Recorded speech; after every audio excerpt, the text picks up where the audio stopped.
नमस्ते स्टूडेंट्स, आज हम बीएड सेकेंड ईयर के हमारे पेडागोजी और पॉलिटिकल साइंस में जानेंगे पुस्तकालय संसाधन। आज हम हमारे सेकेंड यूनिट स्टार्ट करते हैं। सेकेंड यूनिट में हम यही जानेंगे कि पुस्तकालय जो लाइब्रेरी वगैरह होते हैं, समाचार पत्र होते हैं, इन सब का किस तरीके से शिक्षण में प्रयोग किया जाना चाहिए, इनका महत्व, इनका उपयोग है और इनके माध्यम से हम सीखने सिखाने की प्रक्रिया को किस तरीके से बेहतर बना सकते हैं।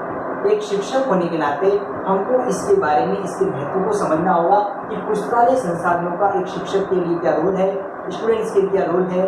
स्टूडेंट्स को जितना ज्ञान वर्धक उनके ज्ञान को बढ़ाता है, उसी तरह से टीचर्स को भी समय के हिसाब से बदलाव और अपने आप को अपडेट करने का मौका देता है। जब हम लाइब्रेरी की बात करते हैं, पुस्तकालय की बात करते हैं, तो पुस्तकालय अपने आप में संपूर्ण ज्ञान लिए हुए ज्ञान का स्रोत होता है। इस पुस्तकालय के माध्यम से हम हमारे ज्ञान को बेहतर और बेहतर से बेहतर की ओर अग्रसित कर सकते हैं। यहाँ पर हमारे विषय के अलावा हम अन्य विषयों का भी ज्ञान ले सकते हैं। हर विद्यालय के अंतर्गत पुस्तकालय होना चाहिए, जहाँ पर विद्यार्थी और शिक्षक दोनों ही अलग अलग पुस्तकों को पढ़ने के माध्यम से अपने ज्ञान को बढ़ाएं, नवीन ज्ञान को प्राप्त करें, व्यवहारिक ज्ञान को प्राप्त करें। क्योंकि पुस्तकालय में जरूरी नहीं है कि विषय से संबंधित ज्ञान हो, हम अपने विषय के अलावा अन्य विषय या जो व्यवहारिक और जो सब घटनाएं घटती है या जो भी आर्टिकल्स और लेख होते हैं, जो भी कविता वगैरह होती है, ये सब कहीं ना कहीं हम पुस्तकालय के अंदर पढ़ सकते हैं और उनको जान सकते हैं। पुस्तकालय जैसा कि पुस्तकालय एक परंपरागत और प्राचीन तौर पर पुस्तक के रूप में, लेकिन वर्तमान समय की बात करें, वर्तमान समय जैसे कि टेक्नोलॉजी आया है, नवाचार आया है, तो समय और परिस्थिति के हिसाब से इस पुस्तकालय ने ऑनलाइन रूप भी ले लिया है। ऑनलाइन अब कई ऐसे विश्वविद्यालय या महाविद्यालय हैं जहां पर ऑनलाइन लाइब्रेरी, ई लाइब्रेरी का प्रयोग किया जाता है। इनका प्रयोग जैसा कि अपने बीएड से जो संबंधित जो विश्वविद्यालय है, मोहनलाल सुखाड़िया विश्वविद्यालय, वहां पर भी ई लाइब्रेरी के लिए सुनेट का प्रयोग होता है। सुनेट यानी सुखाड़िया यूनिवर्सिटी नेट। इस सुनेट के माध्यम से हम कहीं पर भी इस विश्वविद्यालय परिसर में बैठकर हमको जो आईडी और जो पासवर्ड दिया जाता है उसका प्रयोग करने के माध्यम से हम ई लाइब्रेरी का प्रयोग करते हैं। अपने मोबाइल, अपने लैपटॉप में इसका प्रयोग कर सकते हैं। ये तो बात हुई तकनीकी और नवाचार के हिसाब से। जब हम बात करें पुस्तकालय संसाधन की, तो विद्यालय स्तर पर जब हम शिक्षक बनने जा रहे हैं तो इसका अपना अलग रोल है। इसके माध्यम से हम बच्चों को बेहतर से बेहतर ज्ञान प्रदान कर सकते हैं। अब हम जानते हैं इसके उपयोग के बारे में, कि इसका उपयोग हम किस तरीके से करेंगे विद्यालय स्तर पर। इसके उपयोग में सबसे पहला निबंध,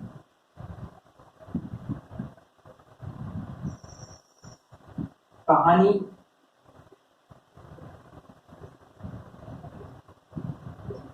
कविताओं।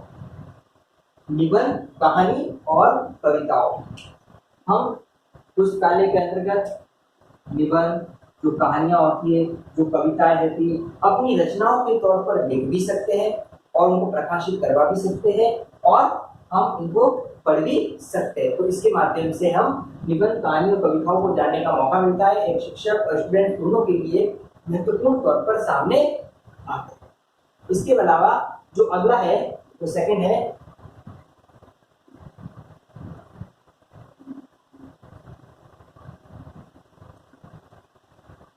विद्यालय प्रकाशन, जिसको बोलते हैं पत्रिका। विद्यालय प्रकाशन और पत्रिका का अपना एक अलग रोल है। इस विद्यालय प्रकाशन के माध्यम से, तो अगर विद्यालय की कोई पत्रिका छपती है या विद्यालय की कोई वो बुक्स वगैरह छपती है, तो इस पत्रिका और इस प्रकाशन के माध्यम से शिक्षकों को, प्राचार्यों को, प्रधानाचार्यों को अपने लेख लिखने का मौका मिलता है। वे अपनी रचनाओं को, अपनी बातों को इनके अंदर शामिल कर सकते हैं। प्लस स्टूडेंट्स भी अपने विचारों को, अपने भावों को इन प्रकाशन में लिखवा सकते हैं, छपा सकते हैं। इस तरीके से एक दूसरे के भावों को जानने का मौका मिलता है, एक दूसरे की अपने आप को अभिव्यक्त करने का मौका मिलता है। तीसरा है इसमें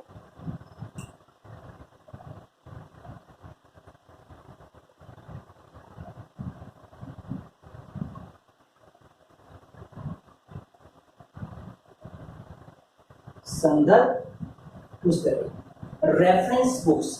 रेफरेंस बुक्स अपने आप में बहुत ही महत्वपूर्ण होती है। इन संदर्भ पुस्तकों के माध्यम से, रेफरेंस बुक्स के माध्यम से हम हमारे ज्ञान को और भी स्थायी और मजबूती प्रदान कर सकते हैं। कई बार हमको क्या होता है कि हमने कुछ जाना और कुछ समझा, हमारा डाउट क्लियर नहीं होता है, तो हम एक किताब के अलावा 2 किताब, 3 किताब को छानने की कोशिश करते हैं, तो वो रेफरेंस बुक में आ जाता है। जब हम एक ही बात को 2 या 3, 2 से अधिक किताबों को जानते हैं, हम उसके बारे में समझते हैं क्या कितना उसमें सही है, कितना फैक्ट है, कितना समझने लायक है, इस तरीके से। तो संदर्भ पुस्तकों के माध्यम से हम हमारे डाउट्स को क्लियर कर सकते हैं। इसलिए रेफरेंस बुक्स का अपने आप में विद्यालय में अच्छा रोल है और हर विषय संबंधित बहुत सी पुस्तकें और रेफरेंस बुक्स होनी चाहिए, ताकि बच्चों को अपने ज्ञान को इस अच्छे से मजबूती प्रदान करने का मौका मिले। इसके अलावा है नेक्स्ट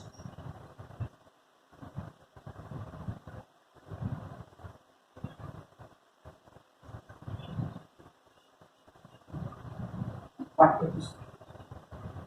किसी भी शिक्षण का जो अहम जो रोल है वो है पाठ्य पुस्तक, टेक्स्ट बुक। हमारे अधिगम को, सीखने सिखाने की प्रक्रिया को बेहतर बनाने के लिए टेक्स्ट बुक, पाठ्य पुस्तक का महत्वपूर्ण रोल है। बिना पाठ्य पुस्तक के हम बेहतर ज्ञान प्राप्त नहीं कर सकते। एक विषय से संबंधित ज्ञान को प्राप्त करने के लिए पाठ्य पुस्तकों का रोल होता है। इसलिए लाइब्रेरी में हर विषय से संबंधित पाठ्य पुस्तकें अवेलेबल होती है। पाठ्य पुस्तकें विषयवार इस अपनी जगह पर अंकित होती है। जैसे कि एक जैसे रैंक बना दिया है, कुछ रैंक अंग्रेजी की, फिर हिंदी की, फिर विज्ञान की, इस तरह से रैंक वाइज उसको एक क्रम में जमा कर पाठ्य पुस्तकों को रखा जाता है। तो ये है लाइब्रेरी का उपयोग, जहाँ पर हम निबंध, कहानी, कविताओं के माध्यम से विद्यालय प्रकाशन, संदर्भ पुस्तकों और पाठ्य पुस्तकों के लिए हम इसका प्रयोग करते हैं। अब हम आगे जानते हैं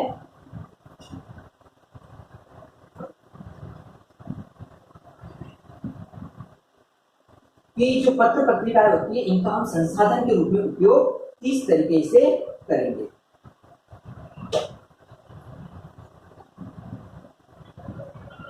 पत्र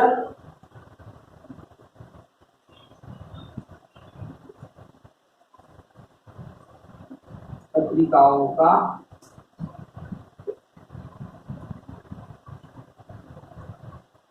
संसाधन के रूप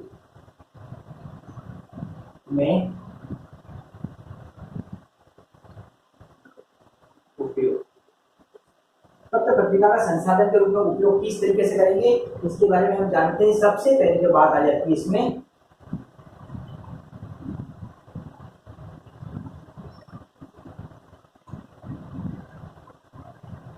शिक्षक के लिए ज्ञान का स्रोत। जो पत्र पत्रिकाएं होती है वो एक टीचर्स के लिए ज्ञान का स्रोत है, ज्ञान प्राप्त करने का माध्यम है। आप लोग जीवन में शिक्षक बन जाते हो, इस पेशे से जुड़ जाते हो, तो आपका काम खत्म नहीं हो जाता है। हमको समय समय पर विभिन्न पुस्तकों, पाठ्य पुस्तक, जो रेफरेंस बुक्स होती है, पत्र पत्रिकाएं होती है, इनको समझना होगा, इनको पढ़ना होगा, क्योंकि एक शिक्षक को समय समय पर अपने आप को अपडेट करना जरूरी है। जितना वो अपने आप को अपडेट करेगा, उतना ही वो बेहतर व्यक्तित्व का निर्माण करेगा और बेहतर व्यक्ति बनेगा, अपने आप को बेहतर शिक्षक के रूप में अपनी पहचान बनाएगा। इसलिए शिक्षक के लिए जरूरी है कि वो अपने ज्ञान को और अधिक मजबूत करने के लिए पत्र पत्रिकाओं का उपयोग ले और अपने आप को बेहतर शिक्षक के रूप में पहचान बनावे। स्टूडेंट्स, हमको जब कक्षा को प्रश्न पूछते हैं तो हमको तुरंत ही उसका जवाब देने के लिए तैयार होना चाहिए। हमको उनकी समस्याओं का समाधान करना चाहिए। वो तभी संभव है जब हम हमारे ज्ञान को बेहतर और अच्छा निर्मित करेंगे। तो इसीलिए हमको हमारे विषय के अलावा अन्य जो घटनाएं होती है, अन्य जो जानकारी होती है, उनके बारे में भी नॉलेज रखना चाहिए। इसलिए प्रशिक्षक के लिए ज्ञान का स्रोत के रूप में काम आता है। सेकेंड है इसमें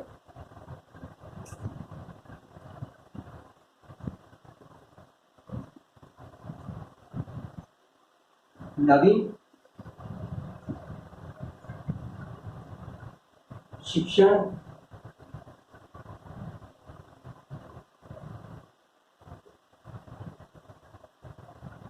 विधियों का सीखने सिखाने की प्रक्रिया में या अधिगम के लिए, शिक्षण के लिए विधियों का अपना अहम रोल है। बच्चों को समझाने के लिए, बच्चों को बेहतर ज्ञान प्रदान करने के लिए हम किस तरीके के मेथड्स का यूज करते हैं वो बहुत ही इंपॉर्टेंट होता है। इसीलिए हमको समय समय पर शिक्षण विधियों का ज्ञान होना चाहिए, क्योंकि कक्षा कक्ष में जो बालक होते हैं उनकी आईक्यू लेवल, उनकी मानसिकता भिन्न भिन्न प्रकार की होती है। उनकी मानसिकता को समझना जरूरी है, और उनकी मानसिकता को हम समझ जाएंगे तो हम उसको बेहतर ज्ञान प्रदान कर सकते हैं। जो परंपरागत जो शिक्षण विधि या पाठ्य पुस्तक विधि, व्याख्यान विधि, ये इसका प्रयोग तो सभी कर सकते हैं, लेकिन एक्चुअल में हम बच्चों को पढ़ा किस तरीके से सकते हैं, हम बच्चों को किस तरह से तकनीकी और नवाचार से जोड़ सकते हैं, ये सब के लिए जरूरी है हमको शिक्षण विधियों का ज्ञान प्राप्त हो। और हम इन पत्र पत्रिकाओं के संसाधन के रूप में उपयोग करेंगे तो हम जानेंगे हम किस तरीके से अपने अंदर बदलाव ला सकते हैं, अपने अंदर चेंजेस लाकर बच्चों को बेहतर से बेहतर शिक्षण प्रदान कर सकते हैं। हम कक्षा कक्ष में देखते हैं कि एक ही विषय को पढ़ाने वाले अगर 2 अध्यापक है, एक ही विद्यालय के अंदर 2 अध्यापक एक विषय को पढ़ाते हैं, तो एक अध्यापक का पढ़ाया हुआ इतना बच्चों को समझ में आ जाता है कि बोर्ड के आने से ही आधा शिक्षण तो हो जाता है। कहने का तात्पर्य है कि उसका जो पढ़ाने का तरीका है वो काफी एक तरह से इफेक्टिव है, जिससे कि बच्चों को इंटरेस्ट आता है। तो इसीलिए वो तभी संभव है जब हम शिक्षण विधियों का ज्ञान रखेंगे, हम हमारे पढ़ाने के तरीके में अच्छा सा बदलाव ला सकेंगे। तो इसलिए हमको इसका प्रयोग करना है। नेक्स्ट है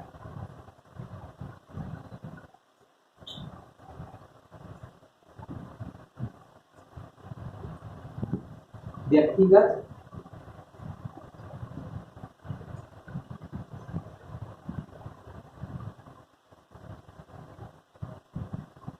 भिन्नताओं के आधार पर ज्ञान प्राप्त का, व्यक्तिगत भिन्नताओं के आधार पर ज्ञान प्राप्त का अवसर।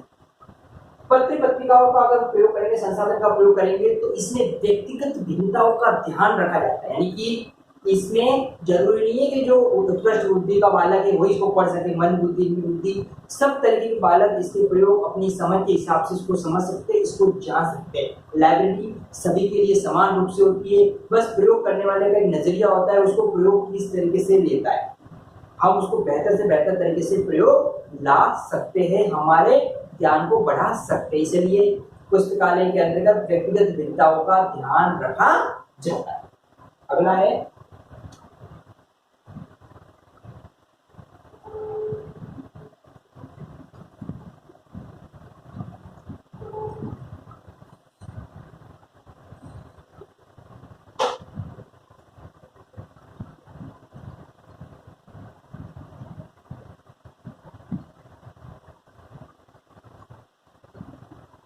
नवीनतम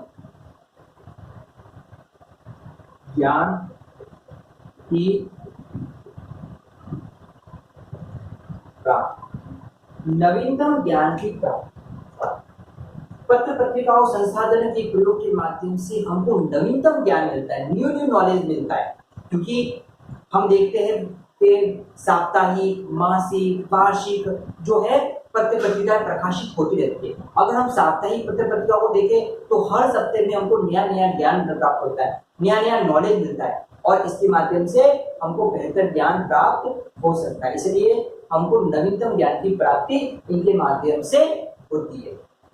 हमको समय समय पर इन पत्र पत्रिकाओं को पढ़ना होगा, जानना होगा, और किस तरीके से इसके ज्ञान को आत्मसात करके इसको समझकर हमारे व्यवहारिक जीवन में उतार देते हैं, ये चीजें समझनी होगी। एक शिक्षक के लिए जरूरी है कि अपने आप को हर समय अपडेट करते रहे। आजकल तो मोबाइल की फैसिलिटी आ गई है, तो मोबाइल में जो भी ई जर्नल्स आते हैं, ई आर्टिकल्स जो भी आते हैं, इनको पढ़ना चाहिए, इनको समझना चाहिए और अपने आप को अपडेट करता रहना चाहिए। तो लाइब्रेरी के अंदर हम इनके प्रयोग के माध्यम से हमारे ज्ञान को नवीनतम रूप से प्राप्त कर सकते हैं।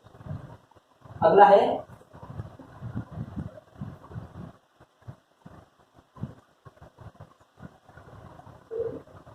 विद्यार्थियों को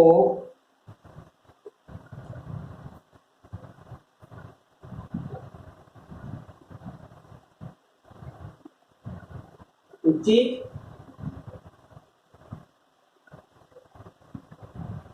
अध्ययन में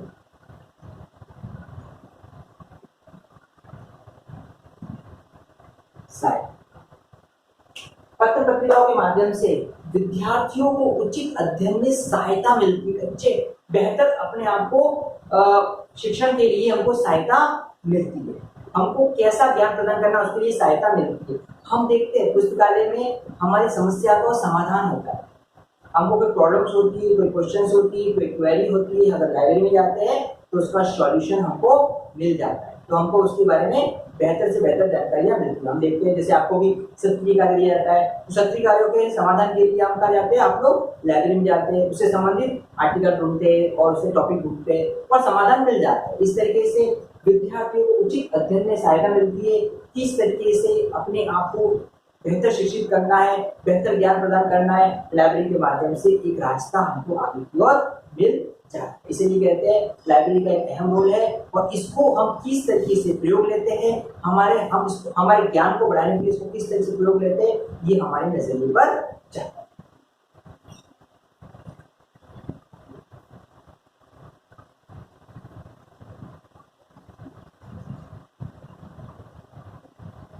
अगला है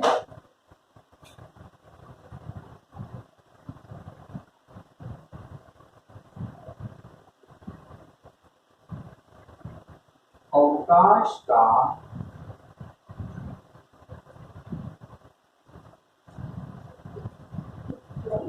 सदुपयोग। अवकाश का सदुपयोग, छुट्टी के समय का हम सही उपयोग किस तरीके से कर सकते हैं, सदुपयोग किस तरीके से कर सकते हैं, ये लाइब्रेरी के माध्यम से संभव है। छुट्टियों के दिनों में घर ही बैठे हुए हम इसका प्रयोग आसानी से कर सकते हैं। हम स्कूल से कॉलेज से बुक्स को इश्यू करके घर पे लेके जा रहे हैं और उस इश्यू करी बुक को हम छुट्टी के दिन में पढ़ें तो हमारे अवकाश समय का सदुपयोग होगा। और आज के समय में जो ई लाइब्रेरी आ चुकी है, ऑनलाइन जो भी सोर्स आ गए, उससे भी हमारे बहुत सी समस्याओं का समाधान हो रहा है। इसीलिए कह सकते हैं अवकाश के समय का सदुपयोग होता है। एक छात्र के साथ साथ शिक्षक भी इसका सदुपयोग कर सकता है। शिक्षक का पेशा जो शिक्षण है उसके लिए उसका जो संपूर्ण हथियार वगैरह जो भी हो पाठ्य पुस्तक ही है, ज्ञान ही है, इसी का प्रयोग करना है। लाइब्रेरी इसका एक आधार है। तो लाइब्रेरी में जो भी अच्छी अच्छी पुस्तकें होती है जो उसके लिए अच्छा शिक्षक बनने के लिए उसको मदद करेगी, उसके अच्छे व्यक्तित्व को निर्मित करेगी, इन सब के लिए उसको इस पुस्तकालय संसाधनों का प्रयोग करना होगा और इनके प्रयोग के माध्यम से वो अवकाश के समय का सदुपयोग कर सकते हैं। ग्रीष्मकालीन अवकाश आते हैं, शीतकालीन अवकाश आते हैं, तो इन अवकाश में हम घूमते फिरते एंजॉय करते हैं, बहुत अच्छी बात है। लेकिन हम इसके साथ साथ पाठ्य पुस्तकों को भी पढ़ सकते हैं और बहुत ही जरूरी है। इसलिए इनका प्रयोग बहुत ही हमारी मददगार साबित होता है। अगला है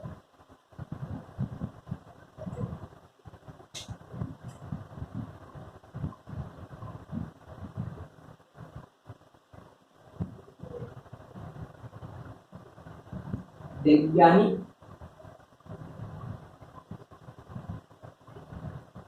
दृष्टिकोण का निर्माण। वैज्ञानिक दृष्टिकोण का निर्माण, वैज्ञानिक दृष्टिकोण, सोच बदलना बहुत ही जरूरी है। हम हमारी सोच को एक जगह स्थायी नहीं रख सकते, परंपरागत तौर पर नहीं रख सकते। नवीन सोच और नई सोच हमको आगे के लिए तैयार करती है। कहते हैं कि वर्तमान समय में जो कक्षा में जो बालक पढ़ रहा है वो भविष्य का भविष्य है, ठीक है ना, कि आज का भविष्य कक्षा कक्ष में निर्मित हो रहा है, जैसे कोठारी कमीशन ने भी कहा है, ठीक है ना। तो हमको वैज्ञानिक दृष्टिकोण का निर्माण करना है। तो पाठ्य पुस्तकें जो होती है, जो पत्र पत्रिकाएं होती है तो उसमें आर्टिकल्स आते हैं, जो लेख आते हैं, वो हमारे ज्ञान को, हमारी सोच को नवीन आधार प्रदान करते हैं, एक नया आयाम प्रस्तुत करते हैं, जिससे कि हम बेहतर से बेहतर अध्ययन और शिक्षण सिखाने की प्रक्रिया को बेहतर बना सके। एक बालक और शिक्षक दोनों के लिए इसका एक रैप रोल है। शिक्षक को अपने आप को समय के हिसाब से बदलना होगा। समय और परिस्थितियां शिक्षक को बहुत कुछ सिखाती है। जैसे कि वर्तमान में जो कोरोना का समय है, अब शिक्षक को ऑनलाइन क्लासेस इस पर ज्यादा फोकस करना है, तो शिक्षक को अपने ज्ञान के साथ साथ अपने आप को अंदर वैज्ञानिक दृष्टिकोण लाना होगा, नवीन सोच लानी होगी। वो कब संभव है? जब उसको समझेगा, इसको जानेगा। इसलिए अपने आप के अंदर जो नवीन ज्ञान है, उस नवीन ज्ञान को शामिल करना होगा और इस लाइब्रेरी के प्रयोग के माध्यम से उसका प्रयोग कर सकता है। वो जान सकता है किस तरीके से अब उसको अपना अध्यापन, अपना शिक्षण कार्य करवाना है। स्टूडेंट्स भी अब घर अपने आप को एक नई सोच से निर्मित कर सकते हैं और आज के स्टूडेंट तो बहुत कुछ जानते हैं। तो इस तरीके से नई और वैज्ञानिक सोच निर्मित होती है। ये तो होती शिक्षण के संदर्भ में। अब आते हैं व्यवहारिक जीवन के संदर्भ में। अब व्यवहारिक जीवन की बात करेंगे तो अब हमको ऐसी सोच रखनी है जिससे हमारे देश, हमारा जो राष्ट्र है, हमारा समाज है, उसमें बेहतर से बेहतर उसका विकास हो सके और वो बेहतर निर्मित हो सके। इसलिए वो तभी संभव है जब हम हमारी सोचों को नवीन रूप से प्रस्तुत करेंगे। तो ये हमने जाना कि किस तरीके से पुस्तकालय संसाधन और पत्र पत्रिकाओं का उपयोग हम बेहतर से बेहतर हमारे जीवन में कर सकते हैं, शिक्षण के लिए कर सकते हैं और हम हमारे दैनिक जीवन में हमारे व्यक्तित्व को, अच्छे व्यक्तित्व निर्मित करने के लिए, शिक्षण प्रभावशीलता को निर्मित करने के लिए इसका उपयोग कर सकते हैं।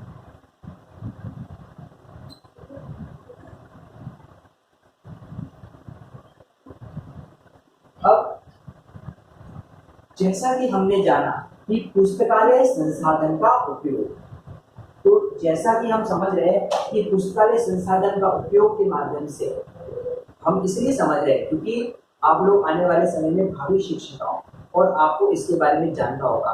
तो ये यूनिट हमको यही सिखा रही है कि हम लाइब्रेरी को किस तरीके से समझते हैं और जब हम शिक्षक बनकर विद्यालय में जाते हैं तो हम इसके प्रयोग, इसके महत्व को समझकर बालकों को बेहतर शिक्षण प्रदान कर सकते हैं स्वयं, और स्वयं के अंदर भी बेहतर से बेहतर एक शिक्षक जो बनने का जो कौशल है, स्किल है, वो स्किल को डेवलप कर सकते हैं। तो आज की कक्षा में हमने पुस्तकालय संसाधनों के उपयोग के बारे में जाना। इसके संदर्भ में आपका होमवर्क है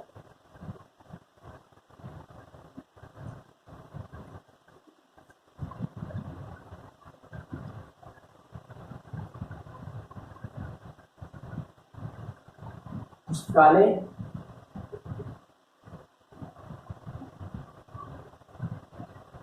संसाधन के